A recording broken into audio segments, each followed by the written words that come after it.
For 27 years, Hillside Medical Center was known as a miracle in the world of medicine. In an era where hospitals struggled with shortages, overworked doctors, rising medical costs, and endless tragedies, Hillside stood apart. It was the hospital where nobody died. Newspapers wrote stories about it with pride, medical journals highlighted its success rate, and television programs filmed documentaries on its seemingly impossible achievements. The hospital treated thousands of critical trauma patients, victims of car accidents, fires, strokes, heart attacks, industrial injuries, and violent crime, yet not a single one died. Every patient admitted to the emergency room ultimately left the hospital alive. To the outside world, it was a shining example of medical perfection. Families traveled across the country in hope and desperation. Parents brought dying children, spouses carried their injured partners, and entire communities fundraised to send their loved ones to Hillside. When doctors in other regions felt helpless and told families there was nothing more they could do, someone would whisper the same suggestion: go to Hillside. They don't lose patients. That sentence alone was enough to ignite hope in people who were ready to give up. Even top universities could not explain the miracle. Doctors from other hospitals came to observe the staff, hoping to bring back strategies that could save lives. They took notes, studied the procedures, and returned home feeling inspired. Yet none of them could recreate Hillside's results. Their hospitals still suffered losses, still mourned their failures, still carried the weight of tragedy, while Hillside continued to celebrate survival after survival. Media outlets loved the story. It was full of hope, positivity, and success. A hospital with no deaths was a dream come true, something that felt almost like a gift to humanity. Reporters interviewed patients who claimed that they had arrived with no chance of survival, only to walk out days later. The administrators at Hillside spoke modestly, claiming that the success came from their advanced technology, their research department, their expert surgeons, and a philosophy that prioritized quick and decisive action. They shared impressive charts, colorful graphs, and carefully measured numbers. Their explanations looked scientific and professional, and nobody chose to dig deeper. Why question a miracle when everyone desperately needed one? But not everyone believed the stories at face value. Among the many people fascinated by Hillside's record was a young investigative journalist named Emily Carter. She was neither impressed nor convinced. Emily had grown up in a family full of medical workers. Her mother was a trauma nurse, and Emily had spent many nights listening to stories of patients brought in too late, injuries too severe, diseases too advanced. She understood the reality of medical limitations. She knew that even the greatest doctors could not save everyone. In every hospital, people died. It was tragic but inevitable. Yet Hillside claimed perfection for nearly 3 decades. Emily found that statistically impossible. She first noticed the inconsistency years earlier when she was still a university student studying investigative reporting. She had read a short article praising Hillside, and something about it felt too clean, too flawless, too scripted. Now, years later, as a professional journalist searching for her next major story, she remembered it. Emily requested medical publications, annual reports, patient statistics, and hospital records through public access laws. She spent long nights in her small apartment, surrounded by stacks of papers, blinking at her computer screen as she cross-referenced thousands of patient outcomes. At first glance, everything looked normal. Each patient record showed proper treatment, updated notes, and routine follow-ups. The hospital system was impressive, seemingly transparent, and well-organized. But when she began digging into the lives of survivors after their discharge, strange things surfaced. Many of the patients who were supposedly discharged simply disappeared from public documentation. They had no updates in any medical database. They never attended rehabilitation or follow-up appointments at local clinics.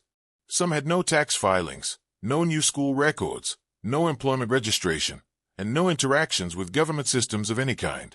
It felt as if they had survived the hospital, but then vanished from the world entirely. Emily checked again, convinced she had made a mistake, but the pattern remained. Dozens of names, then hundreds, showed the same eerie silence after leaving Hillside. Where were they going? Why was there no trace of them? Medical law required trauma survivors to have documentation of long-term treatment, especially if their injuries were severe. Patients with major injuries should have had prescriptions, medical bills, or at least some record of ongoing care. Instead, Some seemed to evaporate from existence the moment they stepped outside the hospital doors.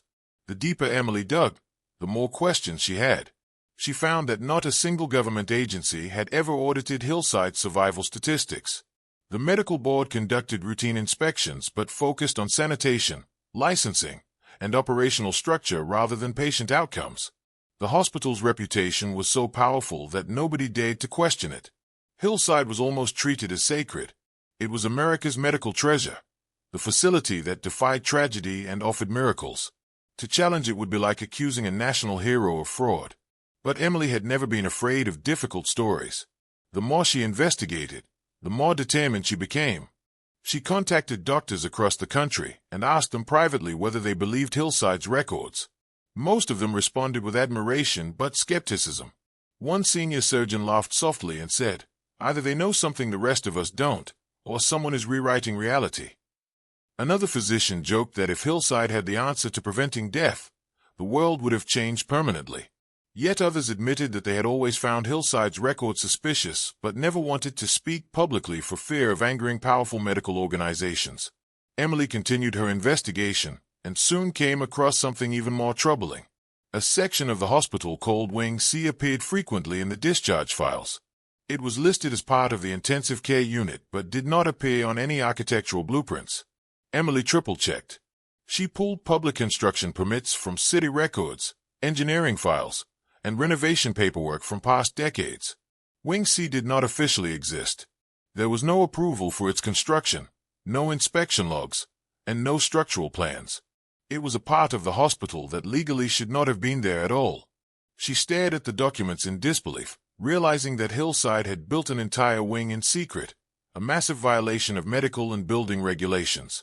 The more she learned, the more she understood how dangerous the truth might be. Hillside was not a simple hospital. It was a fortress guarded by secrecy, a place where patients entered alive and came out alive, yet somehow disappeared afterward. Emily also discovered that families of many patients had never been allowed to visit certain areas of the hospital during treatment. They had been told that patients were undergoing advanced procedures in isolated sections. Those families had trusted the medical staff. They believed that Hillside knew what it was doing. But what if they had been wrong? What if the hospital's miracle reputation was built on something dark, something hidden behind locked doors and polished statistics? Emily knew she had stumbled onto something that could change everything if proven true. At the same time, she felt nervous. Exposing a medical institution with almost 3 decades of flawless public image would not be easy. She also understood that such large institutions often had powerful allies, perhaps even in government. If Hillside was hiding something illegal, then the people behind it might go to great lengths to protect their secret. Still, the truth needed to come out. Emily printed the files, organized her notes, and packed her camera equipment. She needed direct proof, not just strange paperwork and suspicious patterns. And the only way to get that proof was to go inside Hillside Medical Center herself. She had no idea that someone else inside the hospital was already asking the same dangerous questions. Dr. Aaron Blake woke up before sunrise on his first day at Hillside Medical Center, his heart racing with a mixture of excitement and anxiety. He had dreamed of becoming a doctor since childhood, and being accepted as an intern at the most successful hospital in the country felt almost unreal. His classmates admired him, professors congratulated him, and his family celebrated with pride. Hillside was not just a hospital. It was a legend. No trauma patient had ever died there in nearly 3 decades. And Aaron was determined to learn the secrets behind their success. He did not know that the reality inside the hospital would be far darker than anything he had imagined. When he stepped through the large glass doors of the hospital that morning, the atmosphere was unlike anything he had experienced in medical school. Technicians moved quickly across the floor, pushing equipment on smooth metal carts. Doctors walked with confidence, giving commands in famed voices. Nurses charted vital signs on digital tablets and wheeled patients in and out of rooms with impressive coordination. Everything looked efficient, controlled, and almost perfectly choreographed, as though the hospital operated like a massive machine with hundreds of moving parts. Aaron received a thick folder of instructions from the training coordinator and spent the first hour attending orientation with 8 other new interns. Some were nervous, some eager, and some stared at the walls in awe as they listened to the hospital director speak. He welcomed them with calm authority and expressed how proud the hospital was of its reputation. He said that at Hillside, failure was not an option. These words were met with polite smiles, but something about the tone unsettled Aaron. He had worked in hospitals before during training, and he understood that losing a patient was heartbreaking but sometimes unavoidable. Yet here, the expectation seemed absolute. Perfection was not a goal. It was a requirement.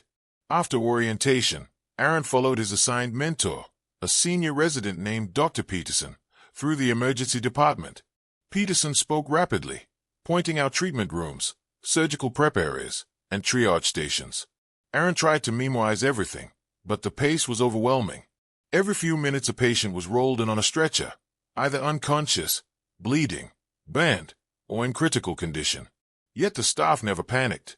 They moved with practiced speed, stabilizing each case in less time than Aaron expected. The hospital's success rate suddenly made more sense. They operated like a team that had drilled procedures hundreds of times. The illusion of efficiency was shattered when a major trauma case arrived. A man in his 40s had been in a violent car crash on the freeway. His ribs were crushed, one lung had collapsed, and he was barely clinging to life. Nurses tried to wheel him into one of the open trauma rooms, but before they could begin treatment, a group of unfamiliar doctors entered. They wore white coats with silver badges instead of the standard gold staff insignia. Their presence was quiet but commanding. They spoke in clipped sentences and demanded that the patient be taken immediately to Wing C. Aaron looked at Peterson in confusion. He had not heard anything about this mysterious wing during orientation, nor had he seen it on the map of the hospital. Peterson avoided his eyes and quickly walked away. Something about the situation felt wrong, so Aaron followed at a distance as the team pushed the stretcher toward a locked security door at the end of a wide hallway. The door opened only after one of the silver-badged doctors scanned a special access card. Through the small window, Aaron could see sterile white lights and unfamiliar machinery. Then the door closed, and the patient disappeared into the restricted facility. Aaron's curiosity grew stronger. In all his training, he had never seen a section of a hospital restricted from general staff, especially not in emergency care. He approached one of the nurses, a woman in her 30s who looked experienced and confident. He quietly asked what Wing C was and why the patient was taken there. The nurse's expression changed instantly. Her face tightened, her lips pressed together, and she glanced around to make sure no one was listening. She leaned close to Aaron's ear and whispered that he should never ask questions about Wing C if he cared about his career. Her warning was not angry but filled with genuine fear, and that frightened him even more. Before he could ask anything else, she walked away, refusing to look at him again. Throughout the day, Aaron could not shake the unsettling feeling building inside him. During his rounds, he reviewed digital charts for several patients. He noticed that the chart for the car accident patient had been updated to show stabilization and transfer. The notes were short and vague. There was no detailed surgical description, no medication record, no vitals taken after the procedure. It was as if the patient had been treated by ghosts. Aaron searched the database for their ongoing records, but found nothing else. It was almost like his existence had ended at the moment he entered Wing C. That night, after his shift ended, Aaron sat alone in the staff lounge and reviewed medical reports from the last 5 years. Every time a patient's condition was critical enough to warrant isolation, they were transferred to Wing C.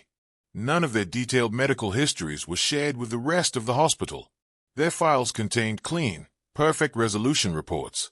No complications, no post-surgical concerns, no notes from therapy or rehabilitation. It was impossible. Medicine was never that clean. When he cross-referenced some of the names with public medical databases, many of them had no recorded follow-up visits anywhere. They didn't appear in clinics, pharmacies, or health examinations. They vanished the moment they left Hillside, just like the patients in Emily Carter's research. The next morning, during a break between patient rounds, Aaron visited the cafeteria and sat across from an older physician named Dr. Samantha Hayes. She had been at Hillside for more than 20 years and was respected by nearly everyone in the building. Aaron hoped that she might give him a clue about what was going on behind the scenes. He approached the subject carefully, mentioning that he had noticed patients being taken to Wing C without explanation. Dr. Hayes froze with her coffee cup halfway to her lips. She slowly set it down and looked directly at him. Her expression was tired, sad, and filled with a heavy resignation. She told him that there were things inside the hospital better left unknown. She said that Hillside's success came with expectations, and one day he would understand the price of perfection. She gave no details, but her tone carried the weight of someone who had seen too much and had been forced to live with the consequences. As the day continued, Aaron saw more cases sent to Wing C. Each time, the hallway outside the entrance was blocked by security guards dressed in black uniforms.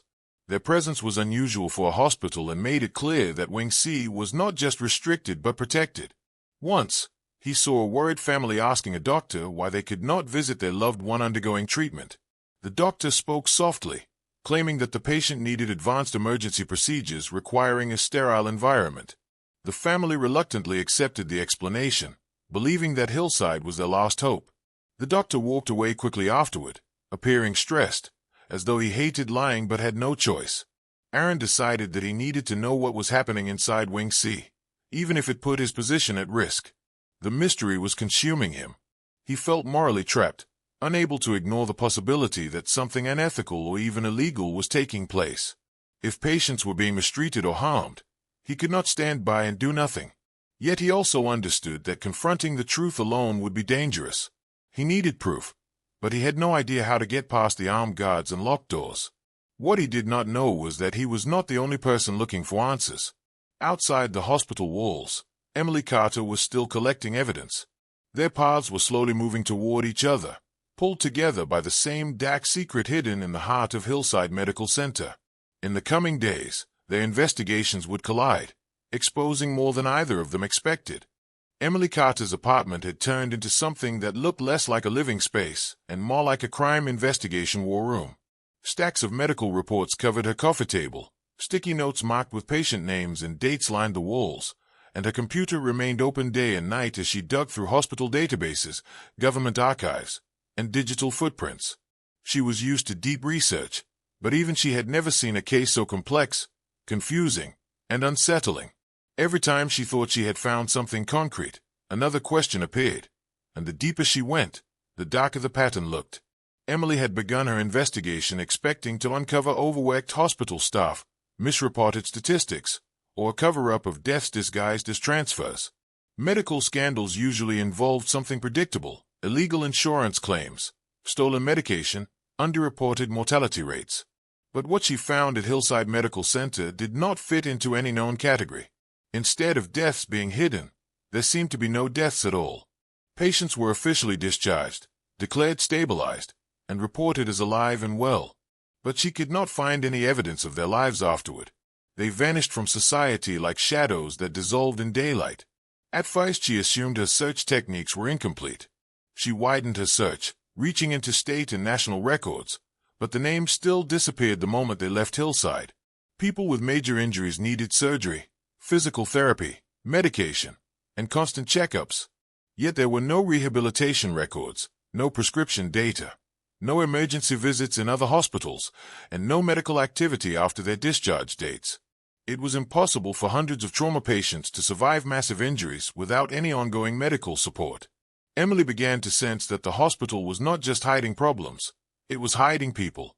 Her concerns deepened when she contacted the family of Sarah Miller, one of the missing patients who had supposedly survived gunshot wounds and been discharged in stable condition. Sarah's parents welcomed Emily into their home, their faces strained from years of unanswered questions. They spoke cautiously at first, as if afraid to relive the pain. But when they realized Emily already knew more than most reporters, they began to share the truth. Sarah had been shot during a robbery and rushed to Hillside, where doctors told her parents that she was critically injured but receiving advanced treatment in a restricted area. They were hopeful at first. They believed in the miracle reputation the hospital had built. Weeks later, Sarah returned home in surprisingly stable condition. The family expected continued care, follow-up visits, and therapy, but instead Sarah received a letter signed by an unknown medical director requesting her return to Hillside for a special long-term recovery program. The letter said her survival had made her eligible for an experimental rehabilitation process that would dramatically improve her healing process. Sarah was nervous, but her doctors assured her family it was voluntary. She returned to the hospital the next day and was never seen again. When her parents asked for updates, The hospital claimed she had chosen long-term treatment at a private facility and signed her own consent forms. The hospital refused access to the supposed facility's location due to confidentiality policies. When the parents requested the forms, the signatures did not match Sarah's handwriting. Emily listened as Sarah's mother trembled, holding back tears while clutching a photo of her daughter. The desperation in her voice shook Emily deeply. This was no simple hospital error. Something was terribly wrong. After returning home, Emily dug further into the facility known as Wing C, the mysterious location mentioned in many patient files. She obtained architectural records from the city planning office, construction permits, renovation approvals, and blueprints from every decade of the hospital's existence. She mapped the building layout carefully, but Wing C did not appear anyway. According to public records, the hospital had only 6 major wings, A through F. There was no registered Wing C, yet patient discharge files repeatedly mentioned procedures taking place there. The more she looked, the more she realized that the hospital had either built Wing C illegally or kept it secret from every regulatory authority. Both possibilities suggested something massive was being hidden. Emily took her findings to a medical expert she trusted, an older surgeon named Dr. Roland Mercer. He had served as a board member in multiple hospitals and understood the inner workings of medical administration. When Emily showed him the patient patterns, the missing follow-ups, and the absence of Wing C in official documentation, his face turned pale. At first he refused to believe it, but the records spoke for themselves. He told Emily that hospitals must legally report patient outcomes, especially high-risk trauma cases. Any major injury must be tracked to ensure standards of care. If patients disappeared from the system, it meant someone was manipulating or erasing data. Dr. Mercer warned her that if Hillside was doing what it appeared to be doing, powerful institutions might be involved, including government agencies and private medical investors who could profit from secret experimentation. Emily left his home with a heavy feeling. This was no longer a simple investigation. It was a potential conspiracy. At night she stared at the documents spread across her desk. Page after page told the same chilling story. Hundreds of patients entered Wing C and never returned to normal life. Every time the data should have continued, the trail ended abruptly. In some cases, Social Security records stopped after discharge. In others, patients simply vanished from civic databases. She began to suspect that either the hospital was falsifying identities or patients were alive but untraceable, held somewhere out of public view. The idea was horrifying. Hospitals were supposed to save lives, not erase them. Emily decided she needed physical proof. She could not publish a story based on missing data alone. People would doubt her. The hospital would deny everything.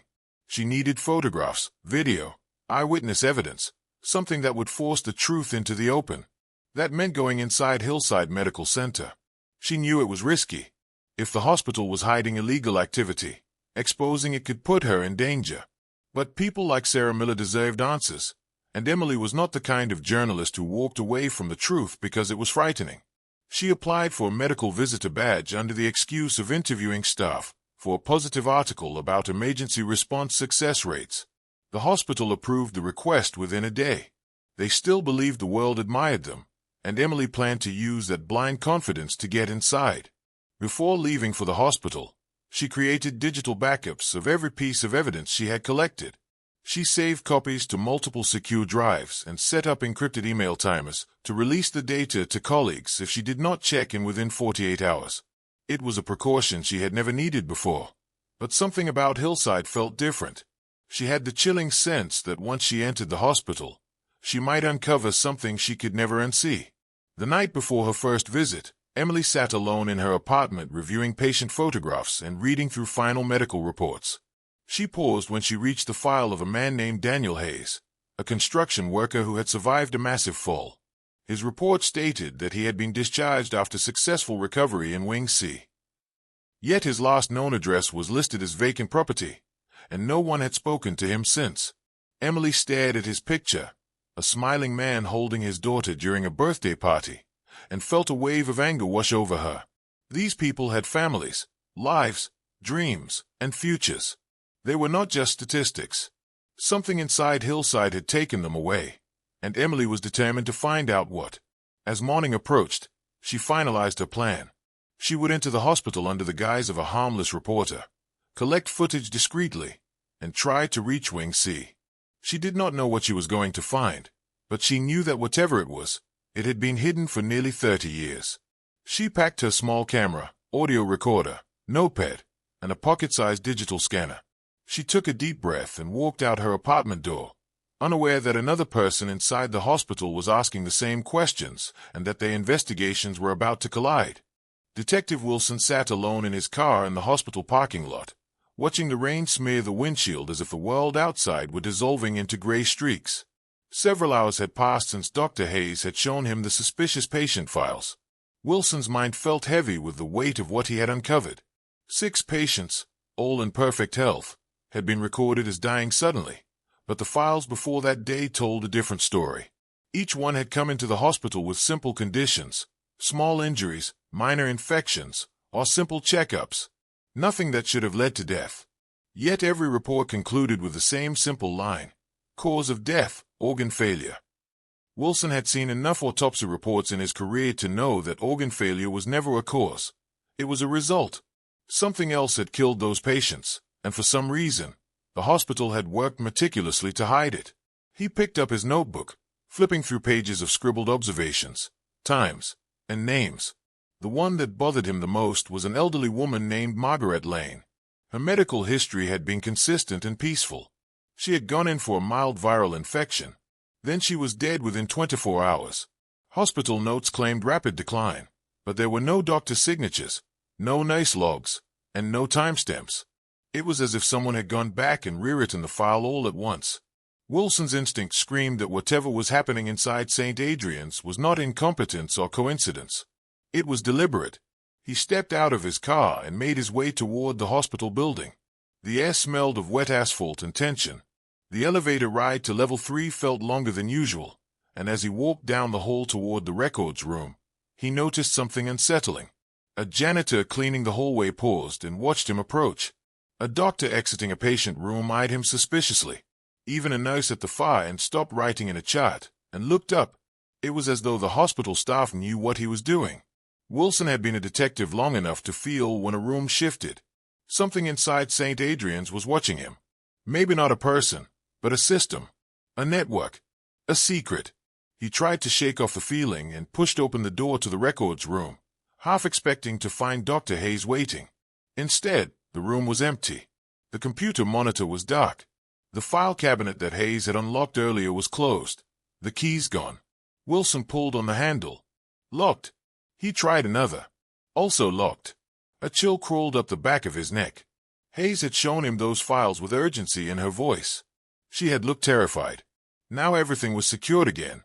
It was not normal behavior for a doctor who had just come forward with the truth. It looked like someone had silenced her, or worse, convinced her to retract everything. Wilson left the records room and headed toward the nurse's station. A middle-aged nurse with tired eyes sat behind the counter, typing. Wilson approached casually. "Have you seen Dr. Hayes today?" he asked. The nurse looked up slowly. Her expression was unreadable. She went home early, not feeling well. Wilson's stomach tightened. Hayes had not struck him as someone who would leave unfinished business so easily. He studied the nurse's face and noticed a flicker of discomfort behind her forced calm. She knew something. She was afraid to say it. "Did she leave a message for me?" Wilson asked. The nurse hesitated. For a moment, her eyes darted toward the security camera fixed above the counter. Then she forced a smile. "No messages, detective." Wilson nodded slowly, understanding. She could not speak while being watched. He turned to walk away but spoke quietly as he passed her.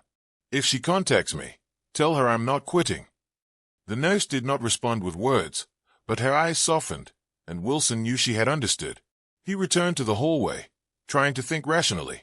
Hayes had uncovered something terrifying enough to put her in danger. Someone in this hospital had eyes everywhere, and if they could erase patient files with such precision, they could make people disappear just as easily.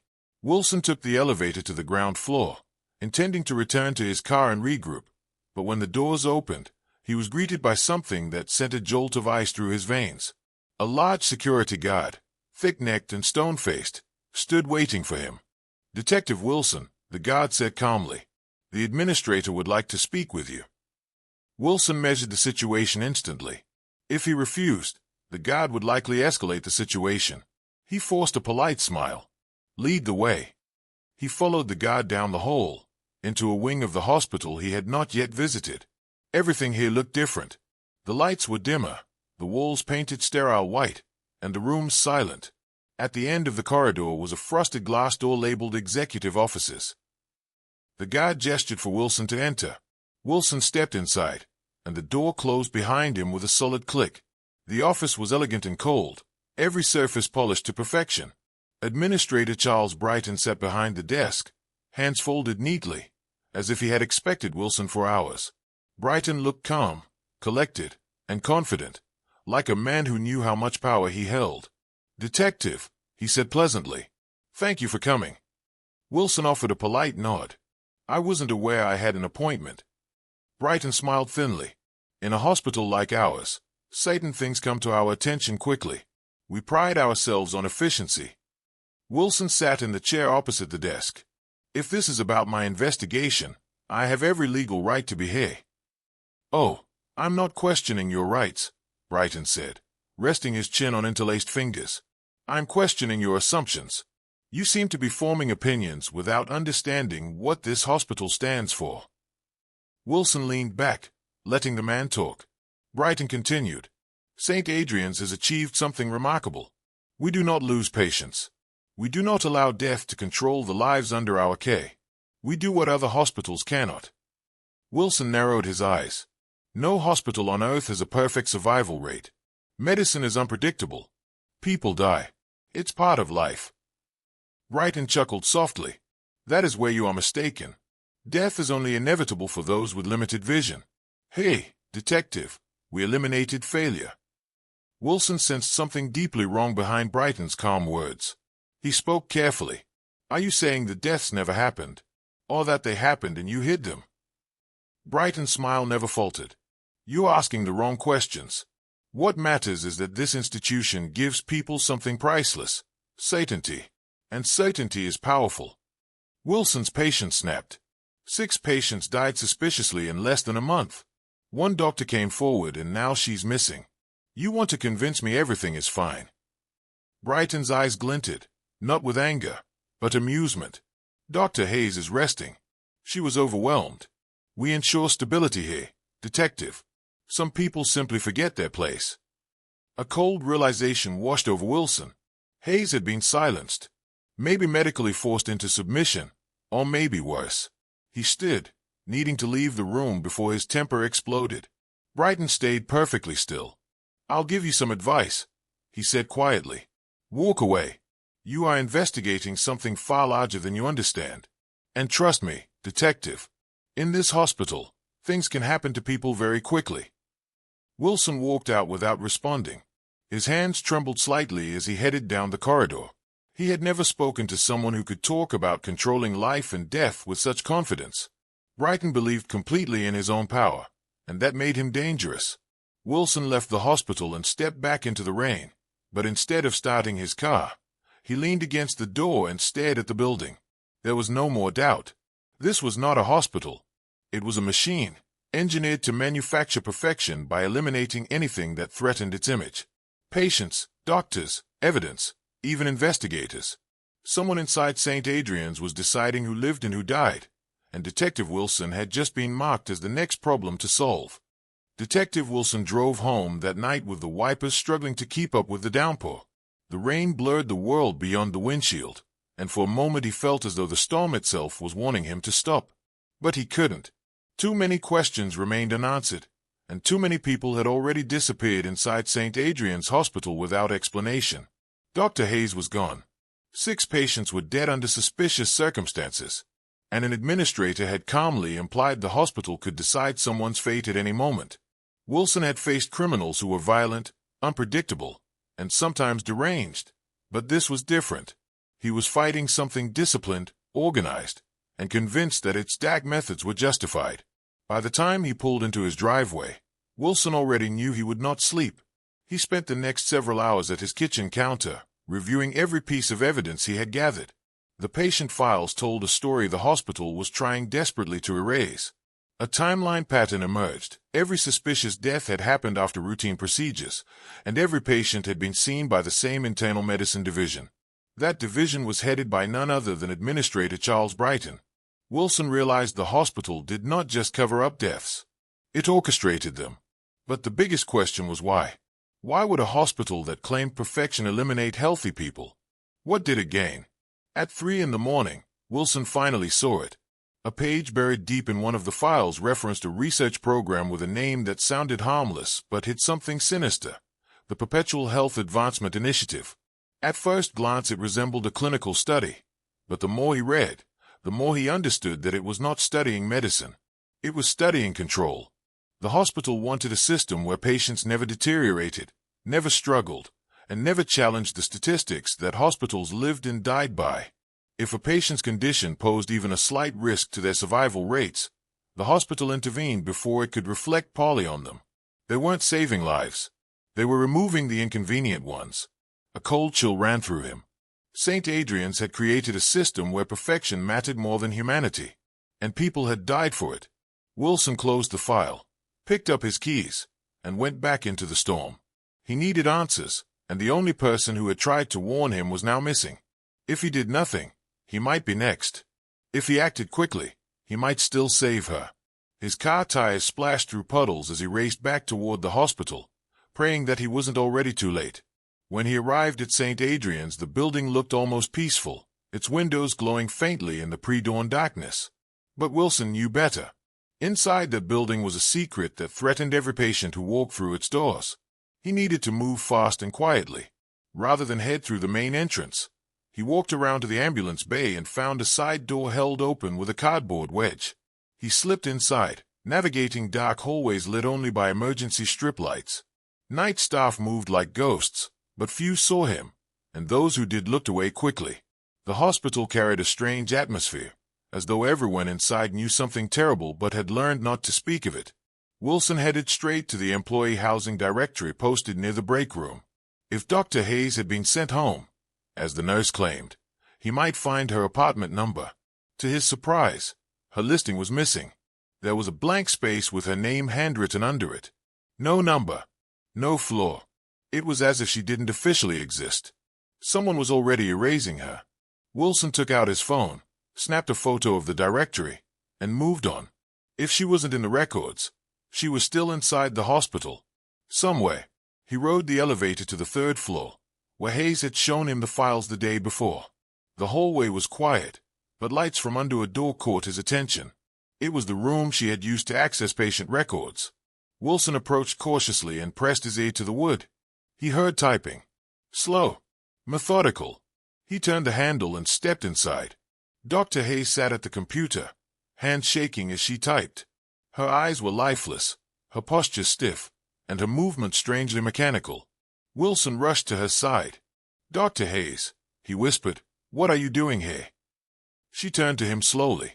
Her eyes were glassy, and her voice was hollow. Updating medical compliance records.